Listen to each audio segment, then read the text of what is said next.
We'll turn the volume up.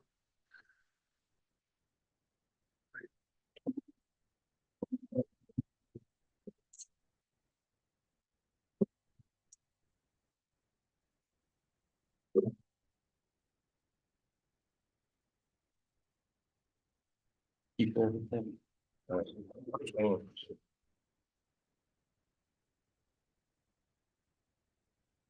Good morning, Nathan. Morning. How's everybody doing there? Doing well. Doing well. I was just telling Ryan, I'm working on budgets for 3 different departments here, so I'm kind of like. Nice. Tis the season, you know. I know, got to get ready for January. Budgets are new. Well, budgets are fun sometimes. It's not when it's crunch time. Well, that's like, It's all right. I don't have an approved budget, and our year started October 1. So Oh no. you guys are in better shape than me. Well, ours, my aquatics director, I was just looking over her stuff and she gave me her budget. And one of the things she put in for private lessons was, or for birthday parties was $8,100 for birthday parties this year. And I was like, okay, so can you explain to me why you put in 31,000 for last year? I mean, you generally don't want to do worse than you did the year before and not by that degree. It's always a tricky science budgeting. Okay. A little bit art, a little bit of science.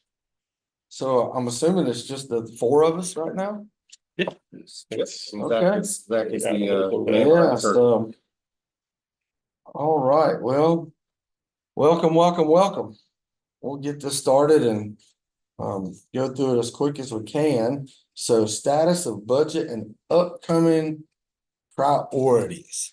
So budget's looking nice. Just grinding through the first quarter, fiscal year 25. Everything's trending, correctly. Really ever since the pandemic, we've seen marginal increases year after year. As far as just general funding goes for staff and the building. Definitely the state's allowed us to keep up with all of our expenses. So you're happy to report that.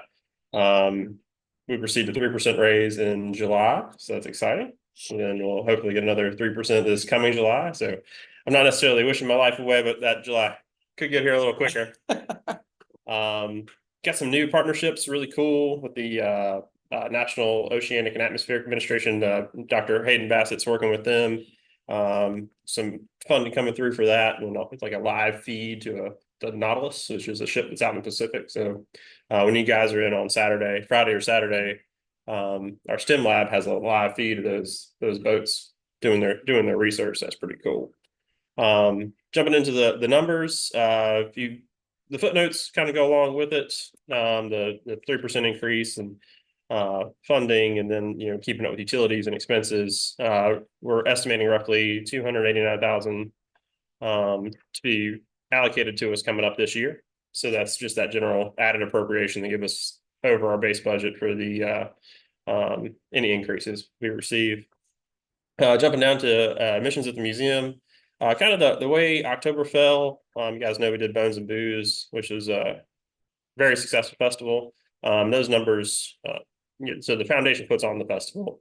So all the admissions run through the foundation. So I believe that. Sorry, there's a notification. So we'll hear later during the advancement report, those numbers come through. I think we're already upwards of $30,000 for the year as far as admission goes, which puts us around 37% for the year, so for our fiscal year. So the county and city, I know the city is working on their funding for us. They've lost I think maybe 3 of 4 or 4 of 5 members of their staff in their finance office. So we're granting them a little grace and being very patient with them. But there's another $13,000 coming from the city, so that's exciting. Restricted grants, that's another one. 56,000. We're starting off not quite at a quarter, but you'll see the next quarter we've already received another 50,000 for ongoing research and CHML. So really excited about how that number's trending for us. Several new partnerships. I think College of William & Mary, University of Virginia, some other soft money opportunities for staffing.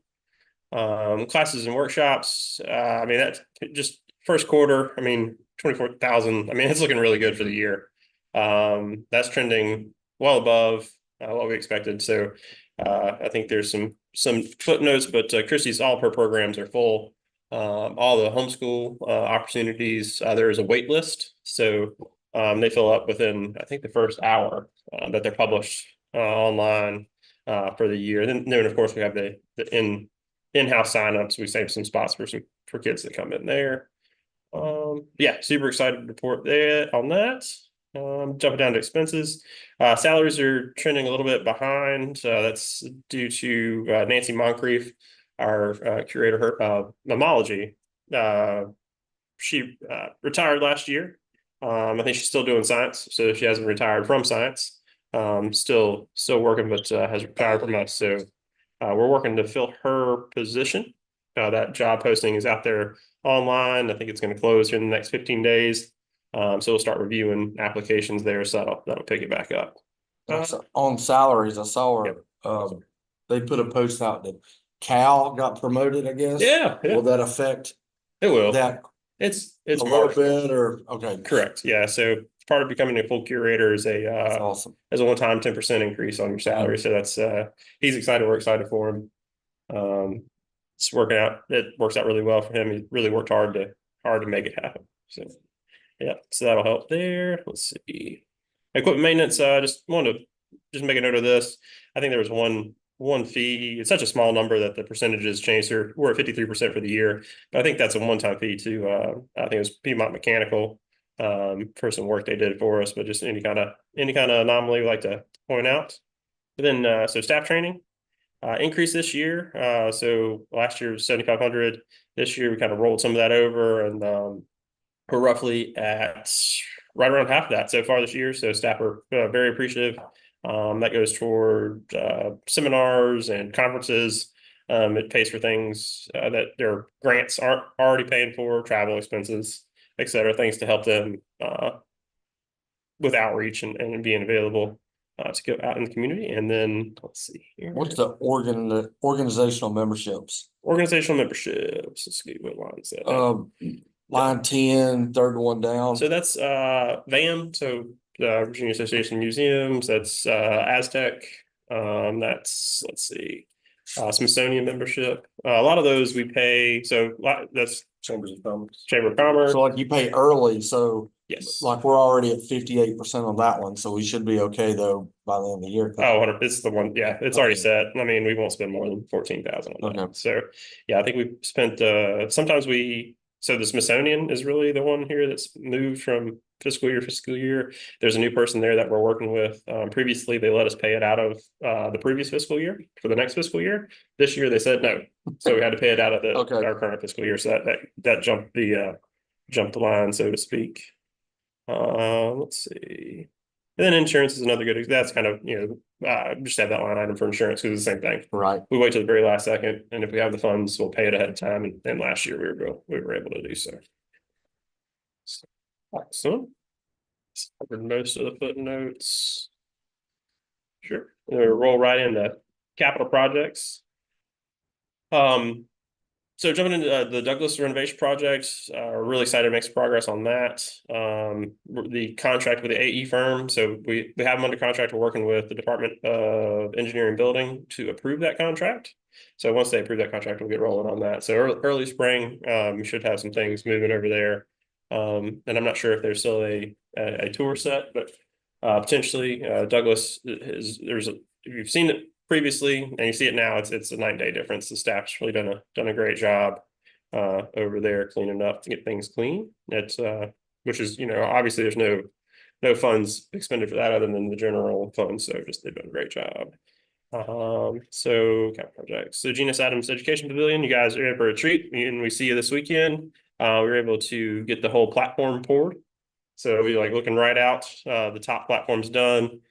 Still waiting on the stairs. No surprise there. I think we've talked about it 100 times now that the concrete is just impossible to find somebody to pour concrete. So everything was up, for a long time. And then we're finally now just getting able to get them to pour that concrete for us.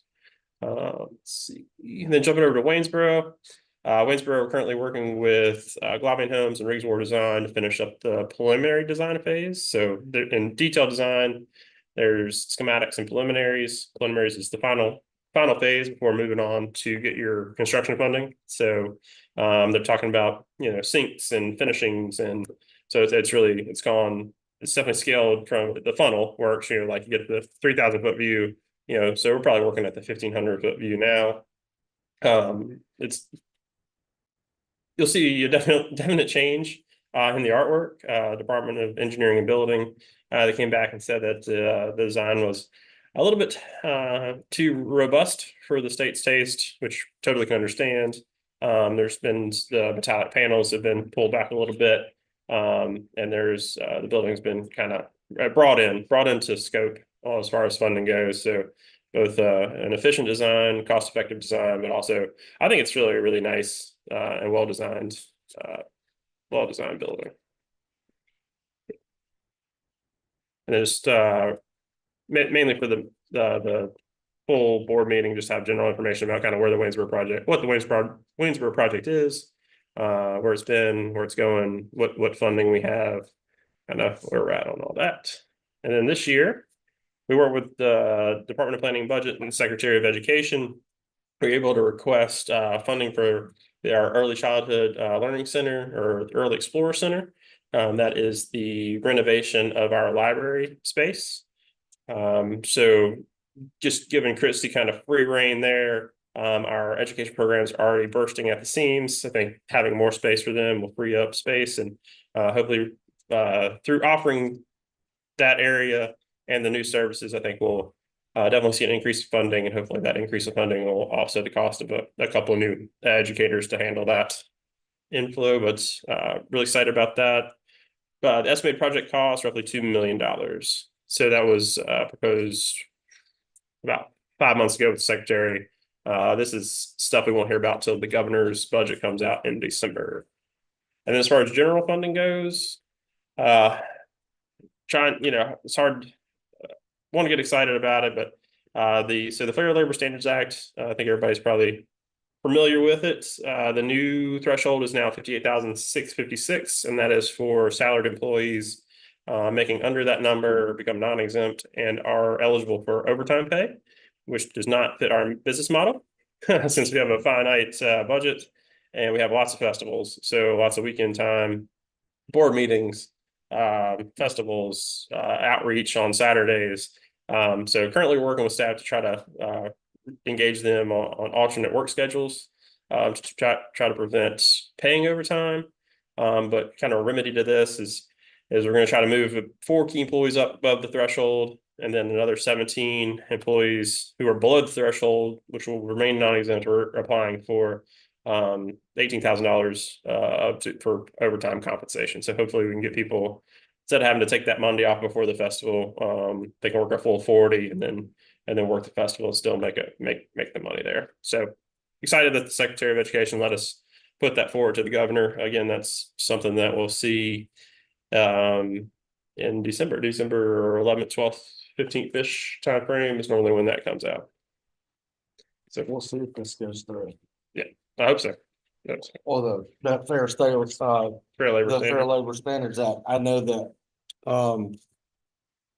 that was one of Trump's points, was that they're going to repeal that, and it probably won't go through. So. Yeah, Virginia Department of DHRM, Department of the HR management team, they said to watch the legislation going into the 31st of December.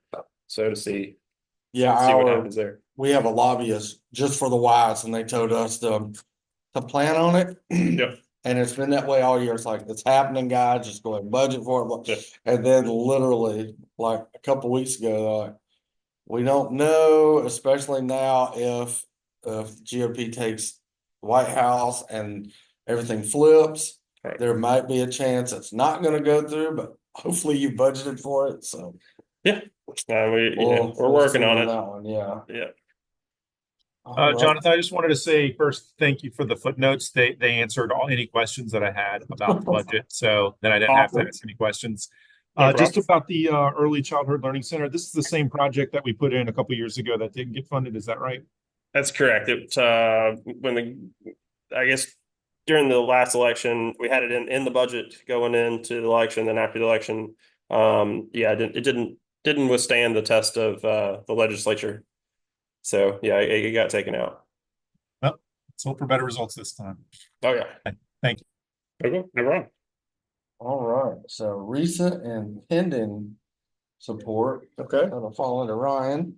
absolutely. Well, speaking of the Young Explorer Center, Nathan, that's, so we're doing a funding request on the state side, and then we're working with Senator Kane's, Senator Warner's office. We submitted a federal funding request last year. It was, congressionally directed spending. It was roughly 640,000. It was well received, not funded. Obviously, there's a lot of competition, but we've been encouraged to resubmit. I think it's February, March, 2025. So The we're worst gonna. they can do is tell you no. Yeah, no, it's, if nothing else, it draws attention to it, and hopefully we can keep pushing for that. So we'll make any modifications we need to the proposal, but I think it'll substantially, be similar to what we already submitted. So more to come on that. But as far as overall, so just gonna reference the advancement report quite a bit. Overall revenue, museum and foundation combined is up over this time last year. Specifically, admissions and museum store revenues up, visitations up slightly. We're continuing to see that sort of steady increase, no spikes or anything, which is good. So combined endowment. So I want to talk about the endowment on page 2. The nice looking chart there that shows the growth. So we're, as of September 30th, we were at combined 1,056,000 for the endowment. So there are 4 different endowment accounts. There's the general endowment, and then there's 3 restricted accounts. So again, combined, they're just over $1 million. As of the end of October, we were at like 1,066,000. Obviously, it changes by the hour. But we are going to celebrate the $1 million mark November 15th. So this coming Friday at the museum for that reception. So hopefully a good turnout. It's been a long time goal. Once the general endowment fund, that's the one that's just under 700,000. Once that reaches $1 million, then the museum will start to draw on that interest each year to support exhibits and other programs. So, but we are going to celebrate the overall $1 million mark, which is awesome. And drawing on that interest, the state has no say so on how y'all spend that money or anything like, I mean, we could pretty much, you could say, oh, we need to upgrade museum vehicles, or we need this. Y'all can pretty much do whatever on that, right? Because it's coming from an endowment. Pretty much And not state money. The message that was put out when we raised the money for it was to support exhibits. And basically it was part of the overall capital campaign to raise money to build the exhibits in the first place. Then the idea was another $1 million to maintain those exhibits, and they're in need of it. They're 20 years old at this point, but there is flexibility to say court. It's all to go into support the museum, right? So we're going to work out those details. Likely it's going to be something like 3% that we draw on, with anything above 3% being reinvested back into the balance. And if we don't reach 3%, if it's a terrible year, then we don't draw anything. Because the idea is we don't want to reduce the balance, So hopefully we'll be there soon. We can deal with that when it comes. Let's see, a couple of new additions on the advancement report. On page 3 at the top, we've always tracked number of donations, but we're going to start reporting that more consistently. Great news is through September 30th, we have a record number of donations that have come through. Last year was a record, so we beat that record. So we're up to 180 donations through September. I think last year we finished out with just under 800 donations. And for perspective, maybe 15 years ago, we were at like 250 for the entire year. So lots of donations coming in. That's everything from, smaller annual fund gifts and memberships to larger corporate partnerships and grants. So that's good. We want to see that. We're seeing endowment gifts come in really across the board. Good response. Memberships as well. Memberships are up over this time last year, 8%. So we're up to just over 650 memberships. That does change quite a bit. And part of it depends on the timing of the report. Traditionally, a lot of renewals come in around the end of September. So it goes up and down. The biggest renewal times are summer and then early fall. So, but the trends are looking good. What else? So corporate partnerships as well. So that's up 8% over last year. That's every company or organization that gives to the museum for any amount and in any way. So that's grants, that's, companies that do sponsorships. So we're seeing really strong response there as well. So overall, I think the foundation continues to be a good partner. They're funding not only general operating support, but specific programs. So working with Hayden and the CHML and the archaeology team, Hayden purchased a remote underwater vehicle recently. So obviously, he drove that funding, but working with the foundation allows us to get these types of things. So that's super exciting. It's a whole new area of underwater archaeology for Hayden and his team. Obviously, he can talk more about that than I can, but it's super exciting. When it came to the museum, we were all just oohing and ahhing over it. It's a little submarine. It's really about the size of this table. So it's got, of course, all the sensors, side scan, sonar, obviously high definition cameras. He did some initial work at Philpott Lake. And he basically showed us like historical photos of different bridges and roads before it was flooded or before it was created. And then afterwards, you can see the structure still underwater. So really cool stuff. That's awesome. That'd be so cool. Yeah. So We're gonna have to get a demonstration or a Yes. video or something. I think at we all the need a board field meeting. trip to Philpott. Yeah, that's not it, but that's kind of the idea of. Oh, yeah. It's one of those. Field trip to Philpott. Yeah, so Hayden came by and talked. We had our recent advisory board meeting for the foundation back in October, and Hayden came by and gave an overview, and they were all so excited. Yeah. They forgot everything I said, and Joe talked about that, so, which is fine. Every adult turned into little kids at Oh, that point. That's right. Few more updates. Museums for All program, of course, you've heard a lot about that. It continues to be strong. We had over 1,000 people come in through that program for Bones and Booze. And overall for the first quarter of fiscal year 25, just over 21% of our visitors came in through Museums for All. So we have people coming in a lot of different ways. We have general admission memberships, of course, Museums for All, and various partnerships. So we want to continue to grow all that, which is positive trends.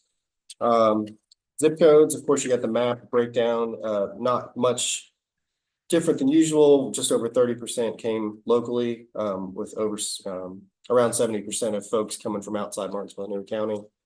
That does trend a little differently for festivals, but overall we're kind of seeing similar trends as previous years. It's kind of neat to see 10% though from Central Virginia. Yeah, So that's when you get into double digits, that's Yeah, still a little bit of a hike. and to there's drive. a lot of competition up there too. Yeah, They have their own museums that area, but So yeah. that's real cool that we got double digits there.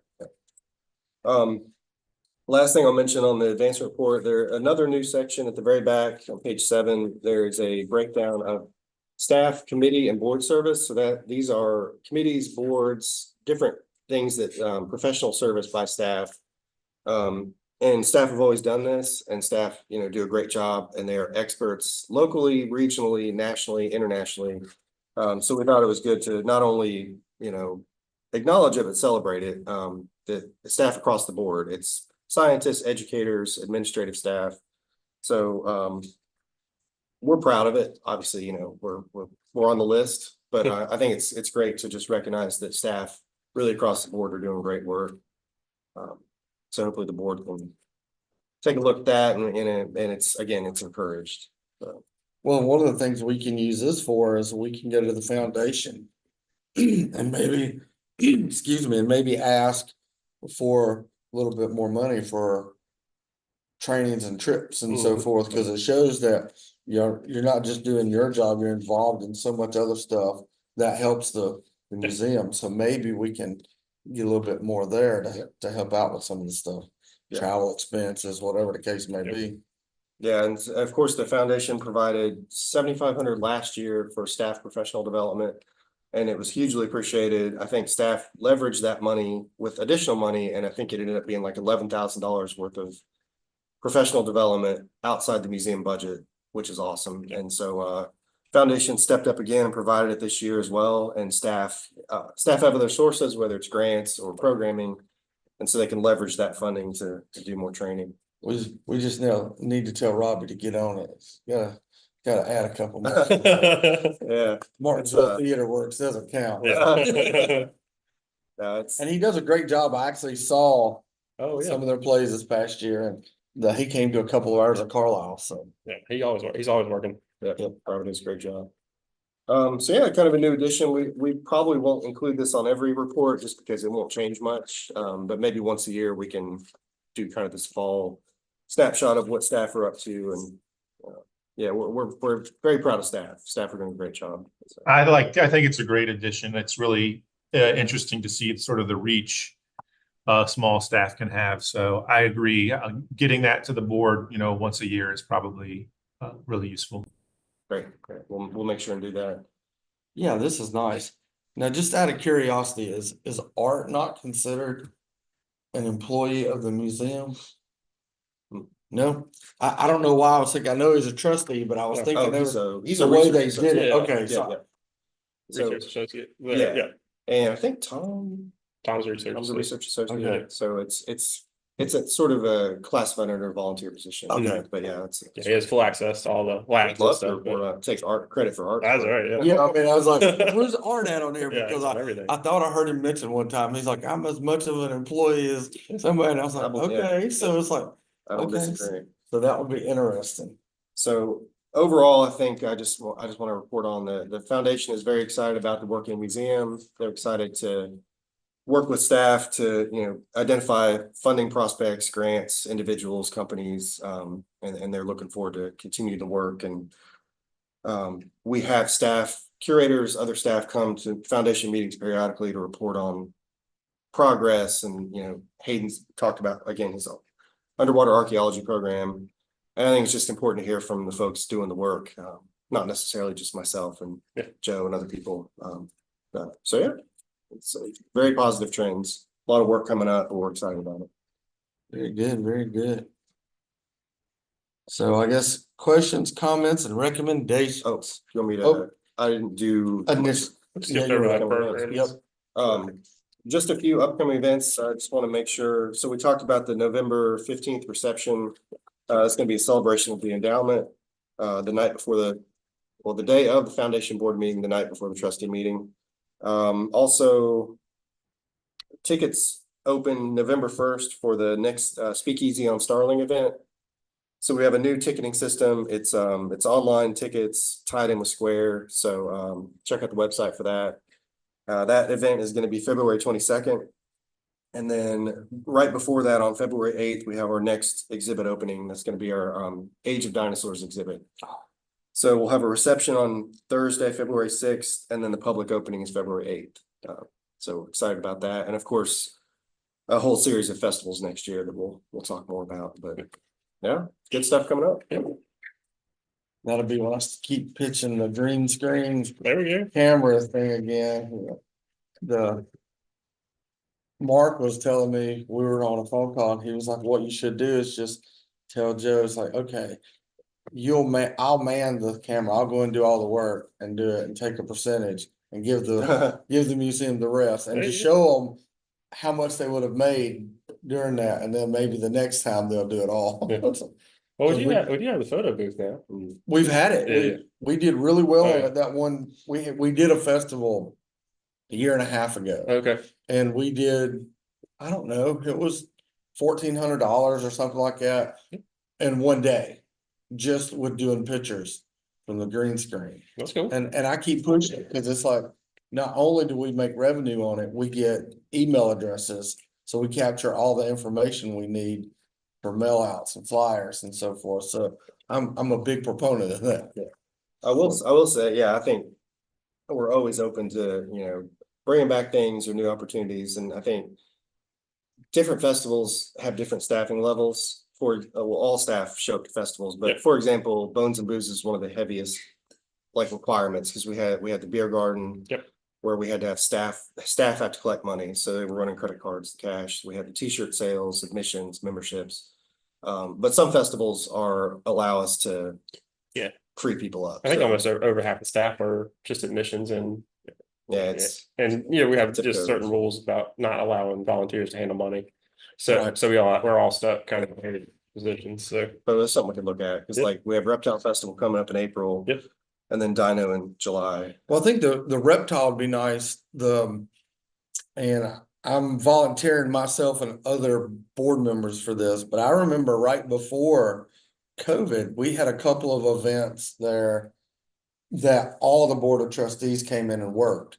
We had to pick a Yep. shift, like mine was when we first opened, I did the first, I think, 2 hours or something. But by the end of the day, all the members of the board It doesn't were there show. at some point, and like I ended up working with Christy and I did fossils and stamps. So, and something with crayons and stuff, and then they moved me over somewhere. Maybe I was keeping people back. We had a fire eater Yeah. display outside and That's girls right. on stage. So, but everybody worked some station, whether it was working up front when they came by to get the tickets to go in, and I'd like to see that again. I'd like to see That'd be board great. members Oh, come in, even if it's like, okay, for 2 hours or something and work a shift. That would be really nice because then we see what y'all do. Yep.